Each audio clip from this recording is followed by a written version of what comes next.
तो दानियाल भाई क्या करते हैं? तंदूर का ही सेटअप अपना। मालिक हैं? अब बड़े आदमी हैं भाई। बड़े आदमी का है, बड़े आदमी ऊपर बैठे हैं इस टाइम। हम तो पिस रहे हैं बीच में। इस टाइम हमारे साथ जो ज़्यादतियाँ हो रही है वो किसी को पता ही नहीं है। हमारे हुक्मरान सोए हुए हैं, उनको अपनी सियासत का पता है, जलसों का पता है, धरनों का पता है। ये नहीं पता कि गरीब अवाम कितनी पिस रही है। आपको तो नोटिस में होगा, मीडिया के तो नोटिस में होगा कि आटे के साथ ये क्या कर रहे हैं। हमें ये 1580 रुपये का तोड़ा दे रहे हैं 15 किलो का, 180 पैसे का हमें तो किलो पड़ रहा है। और हमें कह रहे हैं कि उसी रेट पे रोटी बेचो 10 रुपये पे, कैसे बिकेगी?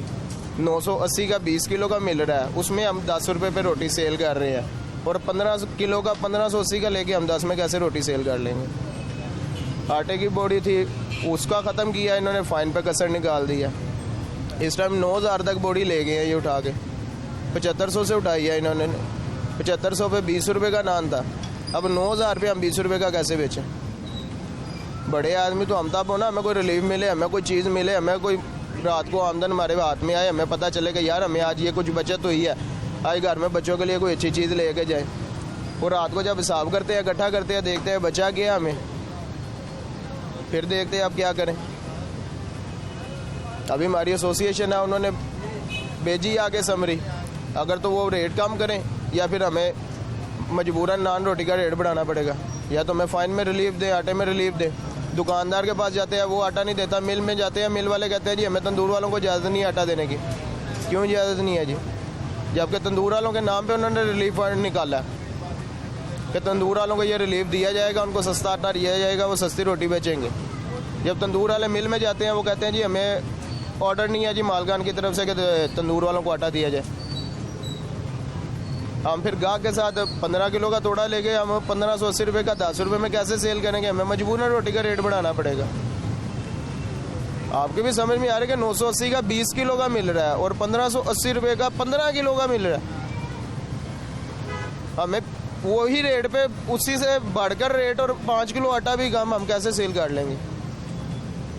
ये अपनी लड़ाई में पड़े हुए हैं, आवाम पिस रही है। हमारी बहस होती है गाहक के साथ कि यार आप ये रोटी का रेट क्यों बढ़ा रहे हैं, ये क्यों कर रहे हैं। वो गाहक हमें आपस में आवाम को लड़ाया हुआ है, इन्होंने खुद ऊपर बैठ के आराम से याशी कर रहे हैं।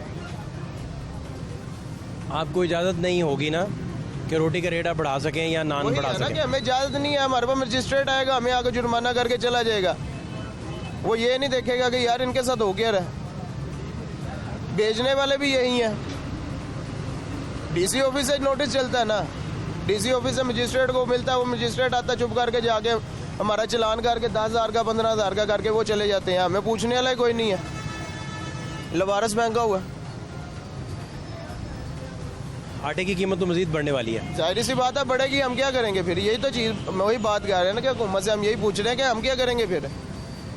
मजीद बढ़ जाएगी, हम आगे क्या करेंगे जाके? इसका मतलब है कि आप देख रहे हैं कि नान जो है ये 25 का हो जाएगा।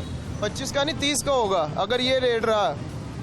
30 का नान होगा, 20 रुपये की रोटी होगी। एक रोटी जो इसके जो रेट है इस टाइम आटे और फाइन का रेट है ना, जो उसके अकॉर्डिंग जो है वो रोटी 20 रुपये की और नान 30 रुपये का होगा। अगर यही कंडीशन रही, अगर रेट में रिलीफ देते हैं, रेट कम करते हैं, तो हो सकता है कि रेट रुका रहे। उसके लिए बड़ा ज़रूरी होगा आपको आटा सस्ता मिले। जाहिर सी बात है, हमें रिलीफ, बुनियाद तो वही है ना, बुनियाद तो वही है ना कि हमें रिलीफ मिलेगा, हम आपको रिलीफ देंगे। अगर आपको किसी चीज़ में रिलीफ मिलेगा, आप मुझे भी रिलीफ दोगे। यही चीज़ है ना। मुझे जब रिलीफ नहीं मिलेगा, मैं पिसता रहूँगा, मैं कब तक पिसता रहूँगा? नहीं, 3000 से ऊपर जब गंदम अनाउंस कर दी, जो अभी अगले अप्रैल में आनी है, अभी अप्रैल में आनी 6000 तक फिर मार्केट सारी फ्लक्चुएट हो गई, डिस्टर्ब होगी। जाहिर सी बात है, मार्केट में आटा है कोई नहीं है। 15 किलो का तोड़ा मिल रहा है, उसके अलावा 20 किलो का तोड़ा मार्केट में दुकानदारों से भी नहीं मिल रहा। दुकानदार से लेने जाते हैं, शनाख्ती कार्ड की कॉपी देके एक तोड़ा दे के आते हैं। तंदूर का काम कर रहे हैं हम, एक तोड़े से क्या निकलता? जो मजदूर हैं यहाँ पे बाहर से आए हुए हैं, जो लोग जिनके बीवी बच्चे यहाँ पे नहीं है, वो घर रोटी नहीं पका सकते, उन्होंने तो तंदूर से लेके जानी है ना। वो हमारे पास आते हैं, हमारे पास आटा नहीं होता, वो बेचारे मायूस होकर चले जाते हैं कि यार 20 रुपये का नान है, 20 रुपये की मीठी रोटी है, यार अब क्या करें? मजबूरी में उनको गुजारा करना पड़ता है। हम चाहते हैं कि हमारे ये रेट बढ़ने से हमें नुकसान है। हम कहते हैं कि हमें ये रेट बढ़ने से हमें नुकसान होगा, इससे कि हमारा कस्टमर कम होगा।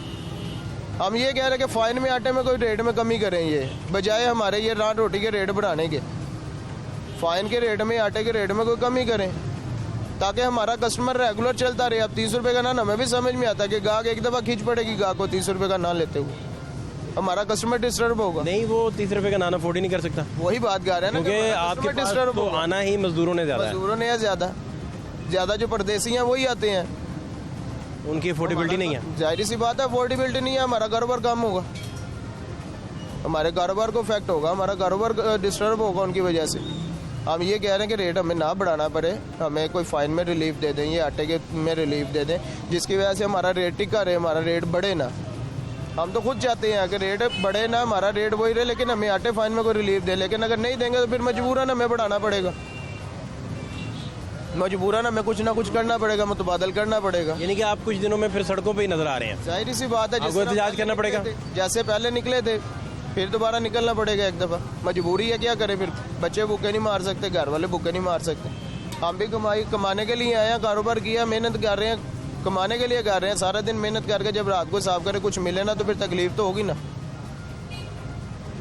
अभी आपके हिसाब से नान की कीमत 30 होनी चाहिए। नान की कीमत 30 रुपये तक जाएगी। अगर ये 9,000 की बोरी और ये जो आटे का रेट इस टाइम इन्होंने दिया है ना 1400 तक का रेट दिया है इन्होंने 20 किलो का। गंदम इंपोर्ट करने से, बाहर से मंगवाने से मार्केट स्टेबल हो गई तो आप भी स्टेबल हो जाएंगे। जाहिर सी बात है स्टेबल होंगे, ये इंपोर्ट करें, लेकिन वही बात है ना कि हम बेच रहे हैं इधर से, हम अपनी बेच के ही वापस इंपोर्ट कर रहे हैं, अपनी हम सस्ती बेच रहे हैं, उनसे वापस इंपोर्ट कर रहे हैं, हम महंगी ले रहे हैं। पहले ही अपनी का कोई सेटअप हम सीधा कर लें।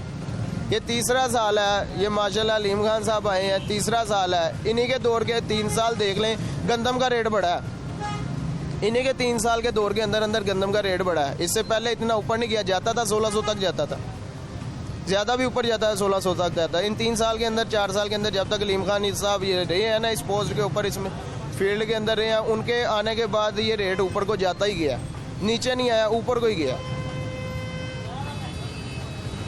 ये अब खुद ही नज़र आना चाहिए कि हमारी गवर्नमेंट को भी कि कौन करप्ट है, कौन क्या करप्शन कर रहा है, किस महकमे के अंदर। कोई महकमा छोटे से लेके बड़े तक चले जाए, गेट से शुरू होती है करप्शन, अंदर बड़े अफसर तक करप्शन जाती है। किसी भी महकमे में चले जाओ, गेट वाला अलग मांगेगा, हॉस्पिटल गवर्नमेंट चले जाओ, वो गेट वाली कहती है जी मुझे भी कोई खर्चा पानी दे, वो गेट वाली से आगे जाओगे डॉक्टर कहता है जी हमें कोई खर्चा पानी दे। यार आप सैलरी ले रहे हो, सैलरी किस चीज़ की ले रहे हो? हॉस्पिटल में कोई वाकया पेश है आपके साथ? में भी होते हैं, आपको खुद हुआ कुछ? होते हैं, हमारे प्रैक्टिकली हमारे तो चक्कर लगते रहते हैं। सोसाइटी का काम कर रहे हैं, एनजीओ चल रही है, एनजीओ के साथ काम कर रहे हैं, हमें तो कंप्लेंट्स आती रहती हैं कि इधर ये हो रहा है, इधर ये हो रहा है। क्या करें अब, गवर्नमेंट का काम है इस चीज़ को रोकथाम करना, ध्यान देना। हमारे कई हॉस्पिटल है जहाँ पे एमएससी नहीं वेल होते, अपने ड्यूटी टाइम पे नहीं वेल होते हैं, वो पब्लिक है जो बैठी रहती है बेचारी इंतज़ार के अंदर लवारसों की तरह कि यार हमें कोई मिले या ना मिले। कई ऐसे क्रिटिकल कंडीशन में हमने पेशेंट देखे हैं जो बाहर हॉस्पिटल के बाहर बेडों पे पड़े होते हैं। ऐसी कंडीशन होती है कि उनको फौरी आईसीयू की ज़रूरत होती है, वेंटिलेटर की ज़रूरत होती है, उनको वो प्रोवाइड ही नहीं करती है, क्योंकि आगे हमारे गवर्नमेंट की तवज्जो ही नहीं है पब्लिक की तरफ। हमारी पब्लिक की तरफ तवज्जो करें, पब्लिक उनके साथ ताउन करे। अब इन्होंने जब ये डैम के लिए फंडिंग की है, पब्लिक ने ताउन किया, इनको उस चीज़ से देखना चाहिए कि पब्लिक ने ताउन किया जितना हो सका। किसी ने 10-10 मोबाइलों से भेजे हैं, लेकिन भेजे हैं, ताउन किया है। ये अब पब्लिक को कोई रिलीफ दें तो पब्लिक इनके साथ ताउन करे ना। पब्लिक तो डर गई हुई है, जो भेजते हैं हमारा पता ही नहीं चलता हवा में कहाँ को उठ गया, कोई हिसाब नहीं। हमें 1 रुपये का आज तक इन्होंने हिसाब नहीं दिया कि आपने ये चीज़ दी थी, आपके ये टैक्सेस हैं, आपकी ये चीज़ हम कर रहे हैं। किसी चीज़ की समरी इन्होंने पब्लिक को नहीं दी है कि हमने इससे ये प्रोसीजर किया, आपकी ये सारी आपकी इकॉनमी को हम ऊपर लेके गए। हमारी इकॉनमी तो नीचे आई जा रही है दिन ब दिन, बजाय ऊपर जाने के। हमारी इकॉनमी ये हमारे मुल्क जो अलग हुए हैं हमारे से बाद में दोबारा डेवलप हो गए, तबाह हो के मुल्क डेवलप हो गए, हमारे से अलग हो गए। बांग्लादेश अलग हुआ हमारे से, आज कहाँ चलेगी उसी की इकॉनमी, कहाँ से कहाँ चलेगी। कई मुल्क है जिन पे हमले हुए हैं, तबाही हो गई है, तबाही हो के उन्होंने दोबारा अपने आप को उठाया, एकदम उठा के हमारे से ऊपर निकल गए हैं वो। लेकिन हम लोग वहीं के वहीं फंसे हुए हैं। क्या कि हमारी वाम ना, हमारी वाम मुखलिस है गवर्नमेंट के साथ, ना हमारी गवर्नमेंट मुखलिस है वाम के साथ। दोनों बातें आप कह रहे हैं? दोनों बातें, ना वाम मुखलिस है ना गवर्नमेंट, ना वाम मुखलिस है गवर्नमेंट के साथ, ना गवर्नमेंट मुखलिस है वाम के साथ। वो कहते हैं ना जैसे ही हुक्मरान वैसे, जैसे ही वाम है वैसे हुक्मरान मिलेंगे। हमारी वाम चोरी कर रही है, चोरी में मिले हुए हैं गवर्नमेंट के एम्प्लॉय। आपको 5,000 दे के काम करा लेना, गवर्नमेंट का 10,000 खा जाना। वो 5,000 लेने वाला भी गवर्नमेंट का बंदा, गवर्नमेंट भी इन्वॉल्व, बीच में बंदा भी इन्वॉल्व। हम 10,000 बचाने के लिए 5,000 दे देते हैं, 5,000 फिर बचा जाते हैं, नुकसान हम गवर्नमेंट का कर जाते हैं। वो तो खा गया 5,000, बंदा तो गवर्नमेंट का ही है ना। वो तो 5,000 खा गया, मैंने अपना 5,000 बचा लिया, नुकसान किसका हो गया? आवाम का, गवर्नमेंट का। वो भी ये देखे ना तो हमारा ही नुकसान है। अगर हम 5,000 खाते हैं, जो गवर्नमेंट के पास अगर हमारे पूरे पैसे जाए ना तो वो भी कुछ करे। लेकिन जो बीच में बैठे हुए हैं ना छोटे छोटे ये लाइन मैन, ये जो मिले हुए हैं अवामों के साथ, मीटरों में आगे पीछे लोगों के साथ करते हैं, लोगों के साथ ये चीज़ें अब कहीं खुलने वाली है, ये ना होगा कहीं मुझे उठा के ले जाए। लेकिन ये चीज़ शुक्रिया। स्ट्रेट फॉरवर्ड बातें जो है ना, ये इन पे तवज्जो की जाए। अब हमारा जो आप अगर उठाए गए तो हमें ज़रूर बताइएगा, हमारे महकमे राब्ता करवाइएगा please. Thank you so much, ना इंशाल्लाह। Thank you so much, thank you so much. हमारे महकमे नहीं हमें तंग करते हैं। ये इनको चाहिए कि अपने जितने भी महकमे हैं ना गवर्नमेंट के, कोई भी है, वापडा है, गैस है, बिजली है, इन सब पे, ये पानी, सब पे खुद तवज्जो दें। इन्हीं महकमों पे तवज्जो दे लें, इंशाल्लाह हमारी गवर्नमेंट को कोई ना कोई रिलीफ मिलेगा। हमारी गवर्नमेंट को नजर आएगा कि यार वाकई हमारे साथ करप्शन हो रही थी, हमारे नीचे के तबके के लोग कर रहे थे। इतनी करप्शन है कि आप कहते हैं कौमी खजाना भरा जा सकता है? बढ़ा जा सकता है। अगर इन 3 महकमों के 4 महकमों के ऊपर अगर ये तवज्जो दें ना, फोकस दें, तो हमारे आधे से ज़्यादा मसाइल ये हल कर सकते हैं। हमारे गवर्नमेंट के खजाने में पैसे जा सकते हैं। लेकिन क्या कि हमारी गवर्नमेंट की तवज्जो अपनी तरफ है कि हम किसी तरह सीट बचा लें, उसको जेल भेज दें, उसको सजा करवा लें, उसको सजा से निकलवा लें, अपना NRO कैसे दिलवाएं, उसको NRO कैसे दिलवा दें। किसी तरीके से हम अपना साफ करके तो खुद सुकून से बैठ जाएँ, हमें कोई परेशानी ना हो। अवाम मरती है, मर जाए, अवाम पिसती है, पिस जाए। कितना बर्डन डाला इन्होंने तब से लेके अब तक। हमें गैस के अंदर हमारा 700 यूनिट था, 1000 रुपये यूनिट कर दिया, 300 रुपया हमारा यूनिट के पीछे इन्होंने बढ़ा दिया। फिर ये हमें आके बोलते हैं कि यार हमने फिर चुप कर गए हैं, हमने वो जी चीज़ बर्दाश्त कर ली है। जब बर्दाश्त से बाहर होती है फिर जाहिर सी बात हमने तो चीखना ही चीखना ना। Thank you so much.